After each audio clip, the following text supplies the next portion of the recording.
So this year, Samsung decided to go with a 12 megapixel camera, and everyone wonders why drop down the megapixels. Well, it's a dual pixel camera. It's got a bigger lens capture, so it takes better photos in low light. That's what Samsung says. So we put it to some testing, also just giving you our general review of the cameras for the S7 and the S7 Edge. So for this video, I'm going to use actually the S7 Edge just because, of course, it's bigger and I have big hands. So that's the only reason, but the cameras are the same, the software implementation is the same. So as we look at the camera module here, you have the ability on the left hand side to go through a couple of options like effects, where you can put some very simple effects on your device, which is nice. You can also turn on and off HDR if you want to. There's a timer, there's a flash. You can also change the resolution size, so 12 megapixels all the way down to 4.7, and also if it's 16 by 9 or 4 by 3. Now when we go into the camera settings, you can record UHD video. I'm going to actually just increase that a little bit for you guys. You can record UHD video, you can go all the way down, you can even do it in quad HD if you want to, 60 frames per second, 1080p. There's tracking, you can save in RAW files. That's when you do that in the Pro mode with this camera. So you've got a lot of options there. Now you've also got the modes, and you can switch to a front-facing camera. Now the front-facing camera is 5 megapixels, and this allows, you also have some interesting modes in there where you can take for selfies. You can also do a wide-angle selfie, which is one of the modes, and all you have to do is hit the camera button and then pan left or right to capture a wider mode. And this is kind of what it looks like here. Of course, there's a lot of light directly at the camera, which is why it looks that way, but still very solid and something a lot of people would like to use, especially for big group selfies.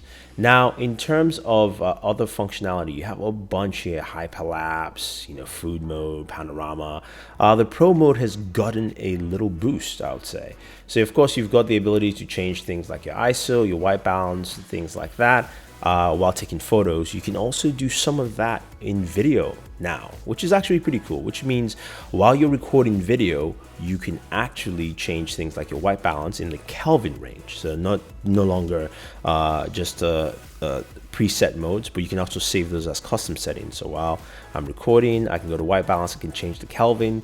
I can go ahead and also change a few things like the focus. I can change the exposure. I can't change the ISO while recording, and this is just a sample of that video which we actually just quickly took. And you can see the different change gradients as it shows in the video. But it's nice that you can actually do that, and I'm glad that Samsung has taken note and also added some of these functionalities into the camera.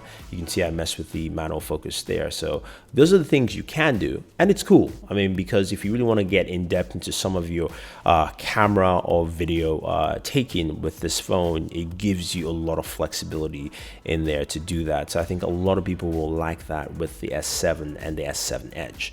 So it goes a long way. And the one thing, like I mentioned earlier, you still can't do ISO changes while recording. So that's a bit of a bummer, but you can change that beforehand. But I suggest that's something I guess Samsung figures, well, you might set your ISO ahead of time, and you don't want to mess with that just because setting the ISO is something that you want to do before you take your shot. So I get that thinking. But that being said, hopefully they expand that as they move forward in the future.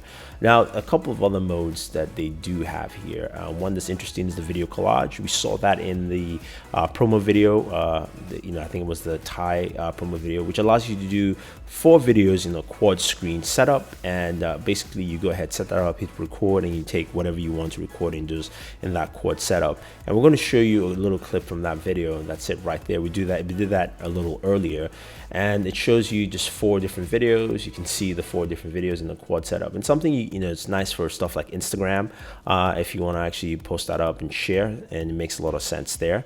Another option that you've got slow motion, which we'll check out later. You've also got selective focus, which has been there before. It's a little bit more responsive. Of course, it tells you the distance you want the images to be, and that's pretty nice that they actually give this kind of prompt so that people know exactly how far or close those images need to be for your selected photos in total. So that's also a very good option built in for a lot of people. Now, another option I like is the virtual shot, which allows you to take a three-dimensional, four-dimensional shot of an object, kind of like VR. So this is something you probably use your Gear VR. Once you take it, you walk around the object and you map it around, and this is what it looks like, at least when you're viewing it on your S7 or S7 Edge. You can tilt and pan to go around the object, or most likely if you're using your VR headset, that will work with it too. So this is something that I like. It's cool. It's a little different. It's something if you wanted to showcase to friends an object, something later on that makes sense. Also, it's got a very quick autofocus, so once you raise it, it really focuses on the image. Something you really can't see too much here, but it's fast and it's very, very responsive. And I think a lot of people like that. No need to tap on the screen again to focus, and I think that goes a long way. Now, a couple of the things that we want to show you in terms of just the video aspects is also the slow motion. Now, that's something that's built into this camera. The one thing to note is if you want to export in slow motion, you have to actually export it once you view the video. So even though it's in your phone, this is what it looks like. It kind of records at 480p, so it's a lower resolution that you're getting here, but you can see how it looks. Looks pretty crisp in general, and it's something that some people will like. You've also got hyperlapse built in there too, so if you want to do hyperlapse videos, you can do it with the Galaxy S7 and S7 Edge. Now, the next video we're going to see shortly is going to pertain to, of course, just general video capture and also stabilization, walking around. It shoots at 4K. You can do that 1080p 60 frames per second, but I'm just going to keep quiet now so you guys can take a look and just listen to the sounds from the recording.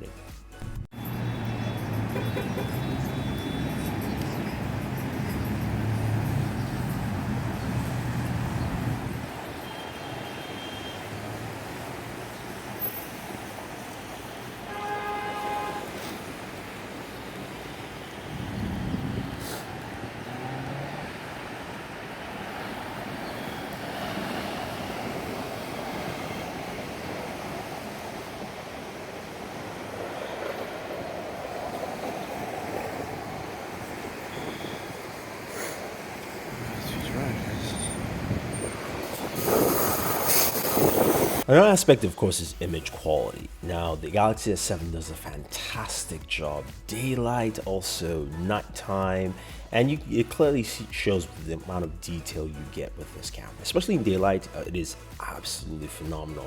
And you get some rich details. You can see things quite clearly. Things are just represented very, very well with the Galaxy S7 and the S7 Edge in terms of image quality. Also, low light photography is very good. This is nighttime. There is, of course, some lighting, but you can see how the detail pops out. Things are shown quite well, and even in much darker arenas, you can see the mural here, in this restaurant pops out pretty well. Of course, the drink right here, as bad as it can get in terms of lighting, it still does a good job in picking up the images that you want to actually get quite clearly, and that's the benefit of this camera overall. So I do like what Samsung has done with the Galaxy S7 and S7 Edge. Yes, it's a 12 megapixel camera, but it's got a bigger lens, image sensor size. It's also got dual pixels, so basically it takes in more light overall, and I have to say I'm quite impressed. The quality has not dipped from the S6, actually has improved, so that is something to take note. If you're looking for a phone with a very good camera, the Galaxy S7 and the S7 Edge are probably the devices for you right now on the Android ecosystem. I think they've done a very good job in maintaining and also just keeping things up to pace in what you expect from a camera from a smartphone. So guys, if you have any questions or any comments about the Galaxy S7 and the S7 Edge in terms of camera, let me know. Otherwise, don't forget to like and share this video, favorite this video, do subscribe to the channel, and always enjoy your entertainment.